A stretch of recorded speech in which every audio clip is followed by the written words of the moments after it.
Assalamualaikum warahmatullahi wabarakatuh. Perkenalkan, nama saya Sela Bingi Yuniarwati dengan NIM 2022-1030-1057 dari Program Studi Pendidikan Ekonomi Universitas Jember.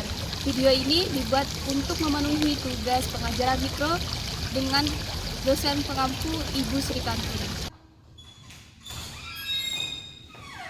Jawaban saya hari ini? Ya, Bu. Ya, Bu.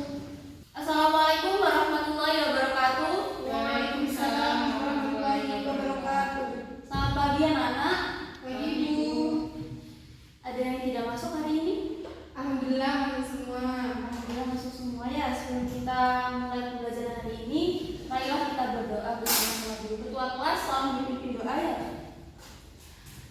Sebelum kita mulai pembelajaran pada pagi hari ini, marilah kita berdoa menurut agama dan kepercayaan masing-masing. Berdoa dimulai. Berdoa selesai. Terima kasih ketua kelas. Ada yang masih ingat di pertemuan sebelumnya kita membahas tentang apa? Tentang biaya peluang, Bu. Tentang biaya peluang. Hari ini kita akan membahas tentang motif dan prinsip ekonomi. Tujuan pembelajaran yang akan kita capai, yang pertama itu dapat mengidentifikasi pengertian dari motif dan prinsip ekonomi. Yang kedua, dapat mengidentifikasi jenis-jenis prinsip ekonomi dan ciri-ciri motif ekonomi. Dan yang ketiga, dapat menganalisis hubungan antara motif dan prinsip ekonomi dengan kegiatan ekonomi. Sebelum saya memasuki materi tentang motif dan prinsip ekonomi, saya akan sedikit menjelaskan atau sedikit memberikan gambaran kepada kalian. Jika kalian berbelanja di pasar tradisional dengan pasar modern, apa sih perbedaan yang sangat mencolok? Harga. Selain itu, tawar-menawar. Benar sekali, tawar-menawar ya. Nah, kegiatan tawar-menawar tadi itu disebut dengan tindakan ekonomi. Ada yang tahu nggak apa sih pengertian dari tindakan ekonomi? Saya, Bu. Ya, Liza. Jadi tindakan ekonomi itu aktivitas yang dilakukan manusia untuk memenuhi kebutuhan hidupnya agar mencapai kemakmuran, Bu. Benar sekali. Nah, kenapa sih tawar-menawar itu dikatakan sebagai tindakan ekonomi? Karena pihak penjual maupun pihak pembeli sama-sama melakukan usaha.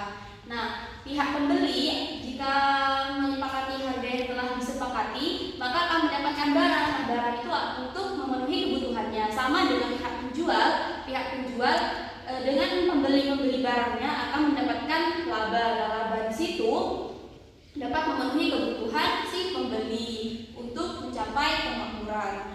Nah, untuk selanjutnya, kita baru akan membahas tentang motif dan motif ekonomi. Di sini sudah paham kan tadi yang saya jelaskan tentang tindakan ekonomi? Kenapa saya menjelaskan tindakan ekonomi? Karena nanti ada hubungannya dengan motif dan prinsip ekonomi. Pertama, saya akan masuki tentang motif ekonomi. Jika kalian ingin membeli suatu barang, tapi kalian tidak memiliki uang, apa yang akan kalian lakukan? Bekerja. Pasti kalian akan bekerja. Nah, bekerja tadi itu merupakan tindakan ekonominya, sedangkan membeli barangnya itu merupakan motif ekonomi. Jadi dapat disimpulkan bahwa motif ekonomi itu adalah alasan yang mendorong seseorang untuk melakukan tindakan ekonomi. Saya ulangi lagi kan, alasannya tadi kenapa orang bekerja? Karena ingin membeli suatu barang. Nah, membeli suatu barang itu merupakan motif ekonominya. Jenis motif ekonomi dibagi menjadi dua, yaitu yang pertama ada motif intrinsik dengan motif ekstrinsik. Nah, motif intrinsik ini motif yang ada di dalam diri sendiri tanpa ada dorongan orang lain. Misal saat kalian merasa haus, kalian tanpa ada dorongan langsung membeli minum. Nah, itu merupakan contoh dari motif intrinsik. Nah, motif ekstrinsik, jika kalian sedang tidak haus, lalu kalian melihat iklan minuman yang bersoda, terlihat seperti segar, nah kalian membeli. Nah, itu merupakan ada dorongan dari luar. Itu merupakan contoh motif ekstrinsik. Selanjutnya, macam-macam bentuk motif ekonomi. Yang pertama itu motif untuk memenuhi kebutuhan. Di sini dijelaskan setiap orang akan bekerja keras bertujuan agar kebutuhannya dapat terpenuhi. Nah, seperti yang setelah saya jelaskan di awal, orang itu akan bekerja untuk memenuhi kebutuhannya. Nah, selanjutnya motif memperoleh laba atau keuntungan.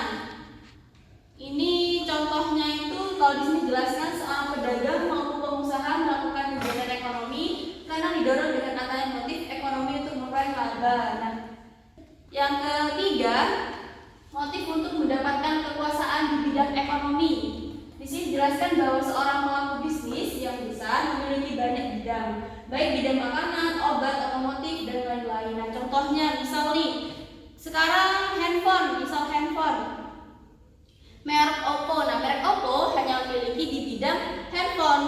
Nah, jika kita melihat merek Samsung, merek Samsung memiliki banyak sekali produk-produk teknologi seperti handphone, televisi, mesin cuci, AC, dan lain-lain. Nah, tujuannya untuk menguasai pasar. Nah, yang ketiga, motif sosial. Motif sosial ini segala sesuatu yang mendorong manusia untuk melakukan tindakan ekonomi, terutama karena ingin menolong sesama. Ada beberapa perusahaan yang sengaja menciptakan lapangan pekerjaan untuk orang-orang yang pengangguran.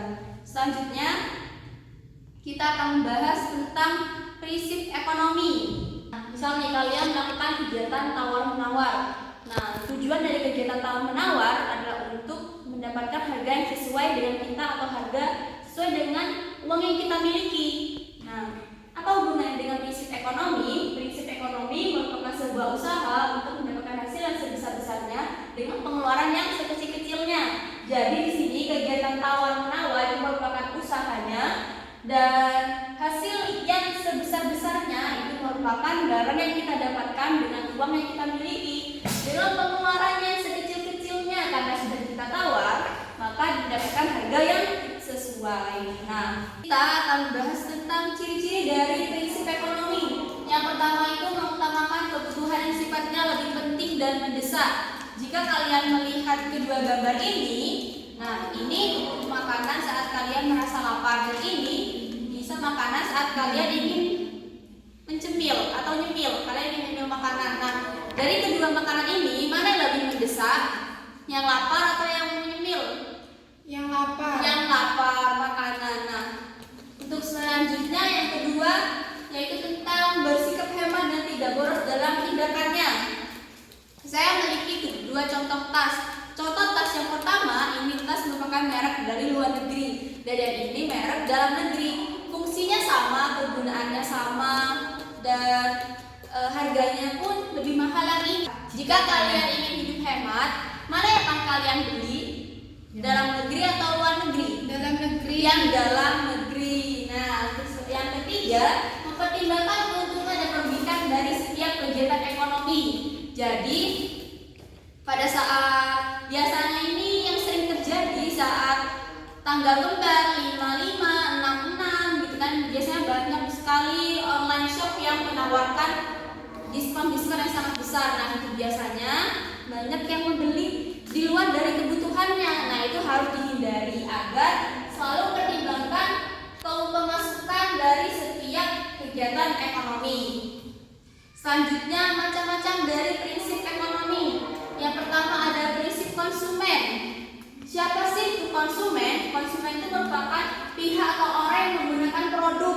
Jadi apa yang harus dimiliki seorang prinsip ekonomi yang dimiliki oleh konsumen? Yang pertama itu harus mempertimbangkan barang-barang yang akan dibeli. Yang kedua hidup hemat, tidak boros, dan yang ketiga membeli barang yang berkualitas. Kenapa harus yang berkualitas? Agar lebih awet. Jadi kita tidak harus membeli barang yang sama dalam waktu yang dekat. Yang kedua tentang produsen. Proses produksi yang dilakukan oleh produsen bertujuan untuk menambah nilai guna barang atau menciptakan suatu benda baru yang berguna untuk membantu kebutuhan hidup orang banyak. Nah, prinsip yang harus dimiliki oleh seorang produsen itu yang pertama itu harus mempertimbangkan barang-barang yang diproduksi. Yang kedua memilih bahan yang berkualitas, dan yang ketiga harus melihat kebutuhan atau permintaan dari konsumen sendiri. Yang ketiga distributor. Nah, distributor juga sangat berperan penting dalam penyaluran penjualan barang dan jasa dari produsen agar sampai kepada tangan konsumen. Nah, di sini prinsip ekonomi yang harus dimiliki oleh seorang produsen. Yang pertama itu harus mengantar atau mengirim barang di tepat waktu, harus juga memiliki cara bagaimana barang itu sampai ke tangan konsumen dengan aman.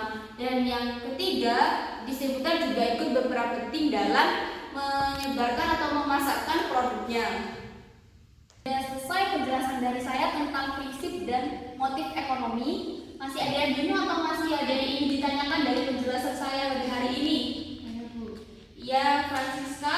Mengapa setiap manusia ekonomi harus menerapkan prinsip ekonomi dalam kehidupannya? Iya, pertanyaan yang bagus. Ada yang bisa menjawab?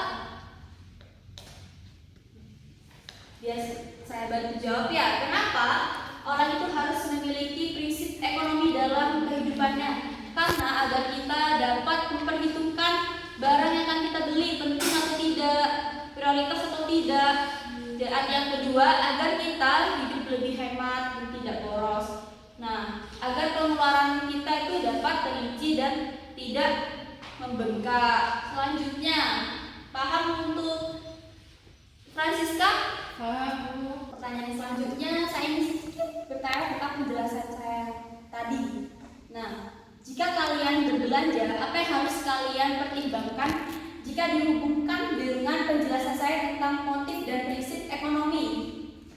Saya mau menjawab ya. 3 hal yang harus diperhatikan ketika akan berbelanja, yaitu kebutuhan barang atau jasa yang akan dibeli, keuangan yang dimiliki, dan harga, jumlah atau barang jasa yang tersedia. Benar sekali. Nah, ada yang ingin bertanya lagi? Saya, Bu. Silahkan, Eliza. Karena akhir itu banyak orang menggunakan telepon seluler dengan berbagai merek dan jenis ya, Bu. Nah, apa ya, Bu, motifnya? Motif yang mendasari orang menggunakan telepon seluler itu? Nah, pertanyaan yang bagus. Apa sih motif dari orang yang menggunakan ponsel? Saya bisa jawab. Ya, silahkan. Berbagai motif yang mendasari seseorang menggunakan telepon seluler. Misalnya, bagi seorang usaha menggunakan telepon seluler merupakan motif ekonomi. Karena selain lebih ekonomis menggunakan telepon seluler, lebih mudah dan cepat dalam melakukan bisnis. Namun, bagi seorang pelajar sekolah dasar ataupun sekolah menengah pertama, penggunaan telepon seluler biasanya didorong oleh keinginan untuk pamer. Iya, benar sekali. Jadi intinya itu ponsel itu digunakan sesuai dengan kebutuhannya ya. Nah, masih ada yang ingin ditanyakan lagi? Sudah cukup. Sudah cukup. Sepertinya kalian sudah paham ya. Alhamdulillah. Saya ingin mereview sedikit. Coba siapa yang bisa jelaskan tentang pengertian dari prinsip ekonomi? Saya, Bu. Ya, silakan. Pedoman atau arahan dalam melakukan tindakan ekonomi yang disebutkan prinsip ekonomi. Benar sekali, pedoman atau arahannya. Nah, untuk selanjutnya, pertanyaan terakhir. Coba siapa yang bisa jelaskan apa sih pengertian dari motif ekonomi? Saya, Bu. Motif ekonomi itu sebuah alasan yang mendorong seseorang untuk melakukan tindakan ekonomi, Bu. Benar sekali, alasan untuk mendorong tindakan ekonomi. Nah, sepertinya kalian telah memahami apa yang sudah saya jelaskan hari ini. Saya telah mengirim kalian kuis di grup WhatsApp di kelas ya.